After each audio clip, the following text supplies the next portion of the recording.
The Wall Street Journal editorial board writes, the administration needs to be careful. It's targeting real promoters of terrorism, not breaking the great promise of a green card by deporting anyone with controversial political views.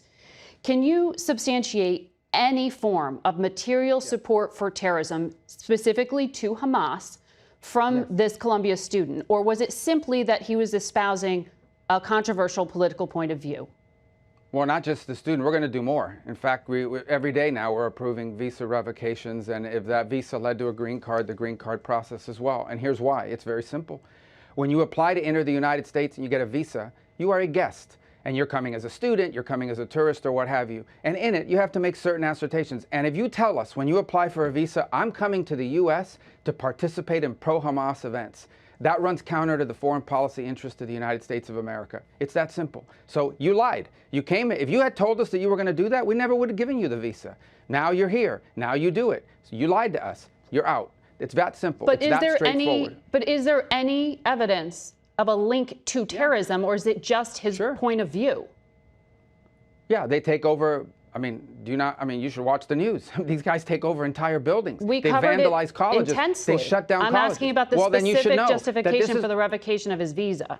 Was there any evidence of material support for terrorism? Was the negotiator negotiating on behalf of people that took over a campus, that vandalized buildings? Negotiating over what? That's a crime in and of itself, that they're involved in being the negotiator, the spokesperson, this, that, the other. We don't want it. We don't need these people in our country. We never should have allowed them in the first place. If he had told us, I'm going over there, and I'm going over there to become the spokesperson and one of the leaders of a movement that's going to turn one of your allegedly elite colleges upside down, people can't even go to school, library buildings being vandalized, we never would have let him in. We never would have let him in to begin with. And now that he's doing it and he's here, he's going to leave, and so are others, and we're going to keep doing it. And by the way, I find it ironic that a lot of these people out there defending the First Amendment alleged free speech rights of these Hamas sympathizers, they had no problem, pressuring social media to censor American political speech. So I think it's ironic and hypocritical. But the bottom line is this. If you are in this country to promote Hamas, to promote terrorist organizations, to participate in vandalism, to participate in acts of rebellion and riots on campus, we never would have let you in if we had known that. And now that we know it, is it only you're gonna pro-Palestinian people who are going to have their visas revoked, or are other points of view as well?